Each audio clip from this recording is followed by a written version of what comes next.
Alright, today we got Ara Farmers. Now, I do like the typical Isekai stories with an underdog main character where he struggles for his dear life in a fantasy world and slowly climbs the ladder through hard work and determination. But nothing can beat an anime with an overpowered main character done right. Nothing could be more satisfying than watching these edgelords destroy freaking armies in the most badass ways possible. So today I've got the top 10 Isekai shows with overpowered main characters. So without further delay, let's dive on into this guilty pleasure. To kickstart the list, we got the Master of Ragnarok and Blesser of Inheriar. Unlike the most overpowered protagonists who rely purely on brute force, the main character here uses knowledge as his ultimate weapon. Summoned into a world inspired by Norse mythology, he quickly rises to the power using tactics and technology from modern times. While he doesn't have superhuman strength or godlike magic, his ability to outthink his opponents make him utterly untouchable. His foresight and ability to manipulate politics make him nearly invincible, not through raw strength, but through sheer intelligence and tactical supremacy. And of course, like any proper overpowered protagonist, the main character isn't just a military genius, cause that would be pretty boring, right? Like once in Isekai ripoff of Death Note. Wait, hold on, scratch that, reverse it. That actually sounds pretty good. But anyways, that's not the point. So if having an insane IQ wasn't enough, this guy was blessed with an absurd amount of luck. He amasses an elite group of female warriors who are fiercely loyal to him, effectively making him the leader of a harem army. So yeah, this dude has everything. Next up at number 9, we have My Isekai Life. I gained a second character class and became the strongest sage in the world. Too short. I think the author should make the title a little longer. Alright, so in this anime, the main character gets reincarnated, befriends an army of slimes, and casually breaks every rule of magic while looking completely bored. And he is one of those edgy protagonists who can barely talk, but lets his overwhelming power do all the explaining instead. His slimes alone are so powerful that they can wipe out armies without him lifting a finger. But when he actually gets involved, his destructive spells are on a completely different level, combining raw strength with tactical awareness. This guy is unstoppable in every sense of the word. Whether annihilating foes from a distance or dismantling threats before they even know what hit them, the main character embodies the ultimate silence but deadly overpowered protagonist. Watching him is like watching a force of nature, inevitable, unstoppable, and effortlessly cool. So give it a try, you might actually enjoy it. Coming up at number 8, we have Someday Will I Be the Greatest Alchemist. So I'm not going to stretch this one out, let's just get straight to the point. The dude reincarnates, crafts potions so powerful they break the economy and still wonders if he's good enough.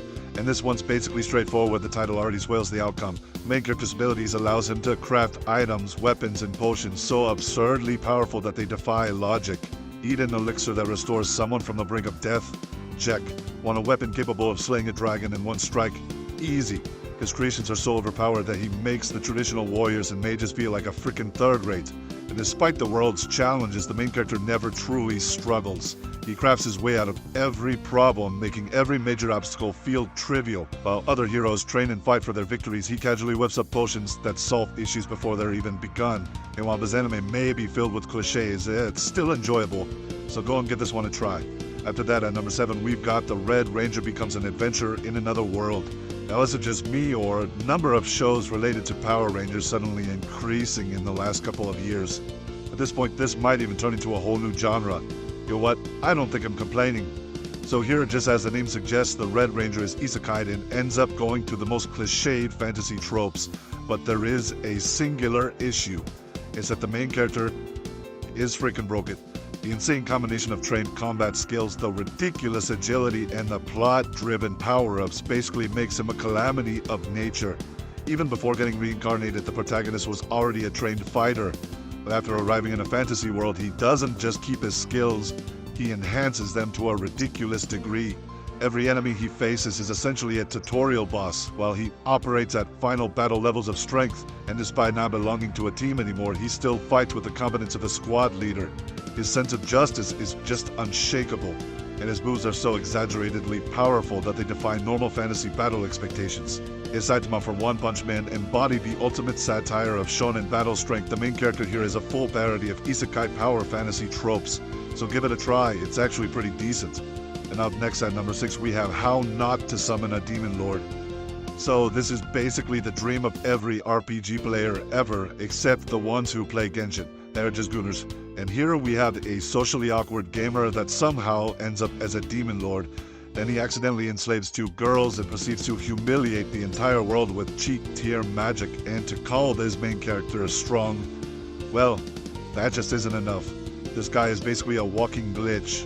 Forget all that leveling up crap. He spawns with maxed out stats, absurd spell casting abilities, and the kind of power up that makes every encounter feel like an endgame boss fight for the other guy. The way he effortlessly demolishes opponents is just absurd, and if all that wasn't enough, this dude is just also broken physically. And despite being an awkward shut-in back in his original world, this in-game person as a demon lord ensures that everyone around him either fears or adores him. Even the strongest warriors and magic users in his new world can't so much as scratch him. Essentially, he's a walking embodiment of God mode. Every fight feels like a predetermined cutscene where he can't lose. And that's exactly why How Not to Summon a Demon Lord is such a fun power fantasy. Next at number 5 we have Seirei Gensoki, Spirit Chronicles. Now, somewhere I saw someone summarize the show saying, Orphan kid finds out he's secretly overpowered, loyalty, and irresistible to women. That's my J. Jonah Jameson impression there. Listen good, and that's actually pretty on point. The main character starts as an underdog, but quickly turns into a one-man army, and his abilities explode in power at an alarming rate. This guy goes from effortlessly cutting down enemies to wielding insane magical abilities. His growth curve is so steep it feels like the author forgot about the concept of limits. By the time he reaches his peak, his sheer strength leaves enemies wondering if they were even supposed to fight him in the first place. At first he struggles as an orphan, but once he unlocks his latent abilities, he becomes an absolute monster in battle. His speed is unparalleled, making him nearly untouchable in combat, while his magic is so advanced that even high-tier mages can't comprehend his techniques. So by the time he fully embraces his true heritage, he takes down legendary beasts and elite warriors like they're nothing. His sheer dominance in combat makes any supposed threat feel like a minor inconvenience. So wanna watch a fun power fantasy? This is the one. Then at number 4, we have the world's finest assassin gets reincarnated in another world as an aristocrat. Now, tell me what's the point of having trailers and recaps when the freaking title spoils the entire premise? You know what? Screw it, I'm gonna do it anyways. So here a legendary hitman dies. Go figure. Gets reincarnated.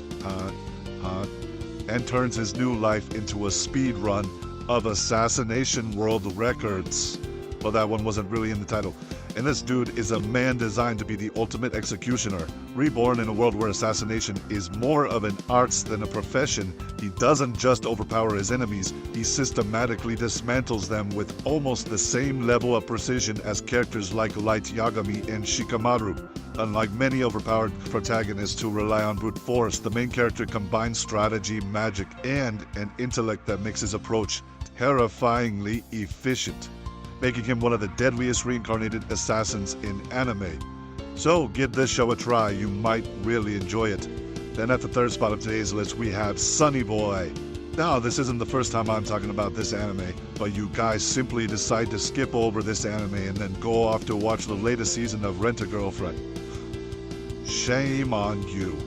Talking about Rent-a-Girlfriend, another manga by the same author is being adapted and it's even worse. But we'll talk about that one another day. So in this show, a bunch of high schoolers float through endless dimensions, gain godlike powers, and spend most of their time being existentially confused.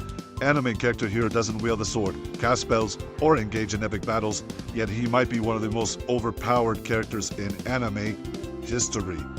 Unlike your typical Isekai protagonist, he doesn't enter a world of magic and monsters. His entire class gets thrown into a surreal reality warping dimension where each student gains unique abilities. But while others struggle to grasp this newfound powers, Nagara's ability is on a whole different level. He can manipulate reality itself. Much like Haruhi Suzumiya from the Melancholy of Haruhi Suzumiya, he bends existence to his own will, often without even realizing it. This makes him an unknowable force, capable of fundamentally reshaping the universe around him. If Sunny Boy were a battle anime, Nagara would be the equivalent of Xeno from Dragon Ball Super, an omnipotent being who can erase existence at a whim. But disclaimer, Sunny Boy isn't your standard power fantasy, but the main character is, without a doubt, one of the most broken protagonists in anime. Then here up at the second spot we have Drifters. So this is an anime where famous historical warriors get isekai'd, start a chaotic free-for-all, and prove that war crimes make great entertainment. And if that sounds absurd, wait for the main character, because this guy doesn't just win fights, he turns battlefields into bloodbaths. As a historical warrior thrown into a world of fantasy, he basically embodies the raw, unfiltered combat skill of Guts from Berserk. At first glance, he seems like nothing more than a skilled samurai, but his ability to adapt, strategize, and inspire his allies makes him an unstoppable force. Unlike the usual overpowered heroes who win with magic, this guy wins with sheer, overwhelming willpower. If strength were measured in pure unrelenting determination, he'd be in the same tier as Escanor from Seven Deadly Sins. But the funny thing is that the main character isn't alone in his overpowered nature.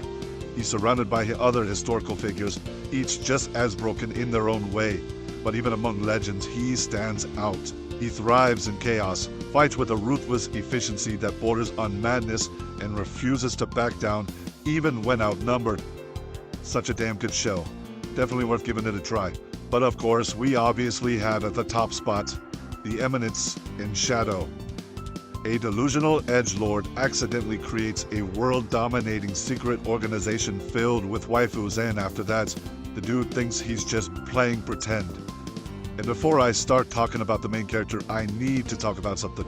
So to all the folks on the internet who keep arguing that this show is on par with stories like Re:Zero, Omniscience Reader, and Mushoku Tensei, you're pushing it a bit too far. I mean, don't get me wrong, this show is good, but in comparison to those, it doesn't even come close. I have to say this because of the amount of people I have seen putting Eminence in Shadow on the same level as the other shows is just, it's outrageous. If you'd like to hear more of these thoughts, I'll put that in another video, but it just has to be said. Alright, with all that out of the way, let's actually talk about the main character. This dude isn't just overpowered, he's overpowered in the most ridiculous ways possible. Unlike most overpowered protagonists who are fully aware of their godlike abilities, this guy operates under the delusion that he's just playing a character. He thinks he's crafting an elaborate act of being a shadow ruler, quote-unquote, completely unaware that his sheer strength is bending the world to his whims. So, want an anime with an overpowered main character and a decent story? Well, that's the one for you. Alright, that's the list for today, guys. If you were able to make it this far, please be sure to comment down below on which anime you think should have been on this list. Also, don't forget to press that bell icon, and set as all to be notified about all our latest new videos. And don't forget to subscribe to the channel. And as for now, I'll catch you later. See you in the next one.